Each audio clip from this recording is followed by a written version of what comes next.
Chapter 11, Part 4. 1:45 p.m. That is one lucky bull. I'm surprised he's got any balls left.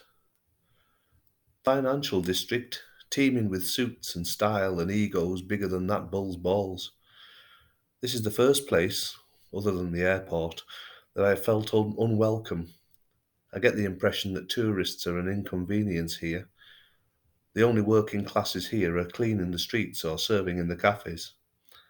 It could quite easily be London's Square Mile or Canary Wharf, I suppose, or any of the other major financial districts of the world's major cities. A young man's game. And I mean that with all the suggestion of inequality it applies. Women are here, but they are in the minority, and they dress to look like men in the office. Power suits and stern looks. I may be wrong, and judging too early or out of hand, but having worked on instincts and first impressions for over 20 years does tend to give me an eye for these sort of things. I think I'll take my leave. The bull is welcome to them. The new World Trade Center building, or One World Trade Center, is now beckoning me in. She's hard to miss. Not so much obese as dominant. She has no wobbly bits or curves out of place. Over 100 floors of glass and steel, reaching for the clouds. Her twin sisters, whose lives were tragically cut short in 2001, have made way for their younger but even taller sibling. And what a sight she is. My ticket doesn't cover a trip to the top, but I'm sure I can buy one when I get there. Come on, Mr. Diary, time to leave this money pit and head for the southern tip of the island. 2:15 p.m. The footprints of the fallen buildings are impressive but sombre. This place is a museum now, a shrine, another memorial to innocent lost lives, surrounded by a shopping centre and Starbucks. The cynic in me still rises to the surface too easily. Again, there are many people here, but it has a totally different vibe to that in Midtown and even on Wall Street. This place seems to be on the up, and I don't just mean the construction work. It is clean and precise, safe, a nice place to be, a nice place to work, maybe. The hum of the city is a long way away. Perhaps it is the calm of the nearby Battery Park or lack of cars. Perhaps it's the gliding boats and ferries or the reassurance of Liberty's statue less than a mile from here beside Ellis Island. Was it so calm in 1948? I can imagine a very different Manhattan then. Dirtier, smellier, more threatening to newcomers. Some would have been excited, others nervous, or even terrified. Many were leaving hell behind for a new life, a new start. Most were alone, or at least without the family unit they had enjoyed before the war. Not all were Jews, of course. Ernie, for one. America was the escape route for thousands. Germans, Poles, Czechs, French, all heading for these shores and most hoping to leave their past behind. The World War II generation are not the first to seek solace across the Atlantic. The American dream's been open to all, and many have had to endure a nightmare or two along the way. The Irish, the Italians, the Latin Americans. If you looked hard enough, you would find a footprint from every corner of the world in New York.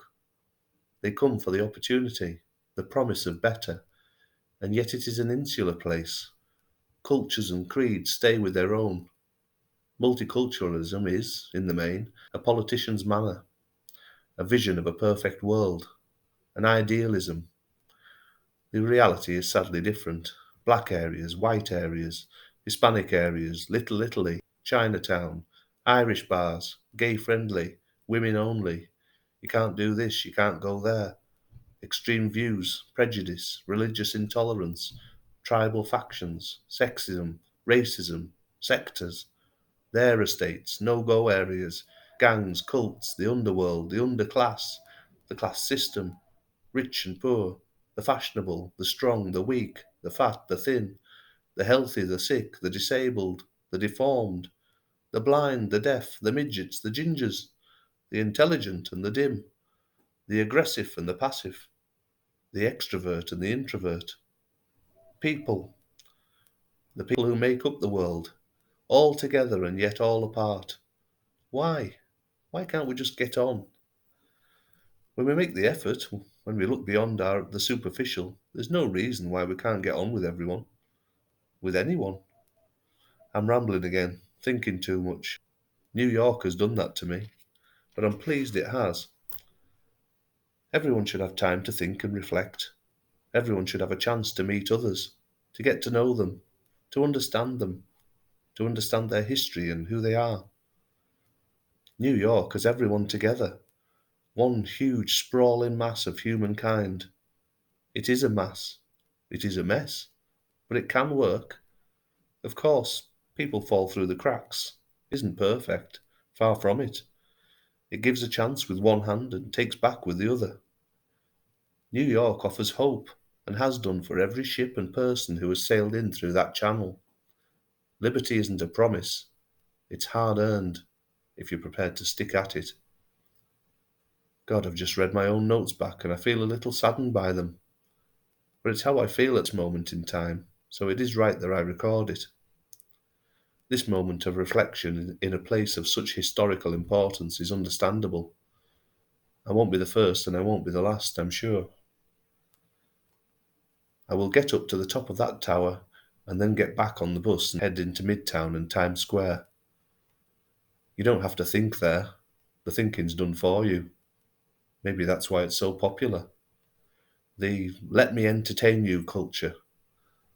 I'm pleased I visited this place though. In my humble opinion, everyone should if they can. Now, get back in my rucksack, Mr. Diary.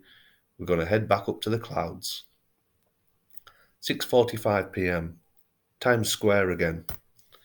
Pleased to get off the bus in the end. Traffic jams meant we snaked along at a pace that would frustrate a snake. It's so different in the dark. The place was lively at lunchtime, but it's positively buzzing now. It is the start of March, hardly the busiest time of the year, but it's still ram-packed. God only knows what the streets would be like in the height of summer. The top of the World Trade Center was fun. More great views. I must admit I got a bigger kick from the Empire State Building, but it was still well worth it nonetheless. I think I've fallen in love with this city, as I thought I might. I know this is my tourist day and it isn't over yet, but my mind is already on tomorrow. Tomorrow is the most important day. If I'm going to find a trail to Ernie, I really need to find it tomorrow, and Ellis Island holds the key. It would be remiss of me to not try a dog in New York. I'll go and get one soon. Some of them look more like dog's dicks than sausage meat, and yet I'm drawn to one, with onions and mustard too. I think I'll walk back to the hotel from here and enjoy the atmosphere of the city at night. One thing did strike me today, how alone I am.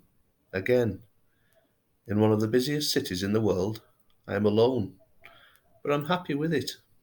I've talked to dozens of people, I've passed the time of day and joked with them, and yet I'm on my own and I don't mind. One bit. Life is good. 9:45 p.m. A lovely walk back to the hotel. So much to see, so much to enjoy, and a couple of bars on the way. They are different from British bars. More noise but less chat. More TVs but fewer dartboards and real ale. Our barmen are fat and friendly. Our barmaids have big breasts and a welcoming smile. Bartenders here seem efficient, quick, sleek, and officious. Both have their merits and flaws. Most importantly, both serve cold, fresh beers after long, enjoyable days. I'm ready for bed, though. I'm ready for sleep. I've had such a wonderful day. The kind of day that stays with you for life. If I leave this city with no new information about Ernie, I won't put the trip down as a failure. I'll raise a glass to the man and return home. Whatever happens now, I'm a better man than I was a week ago.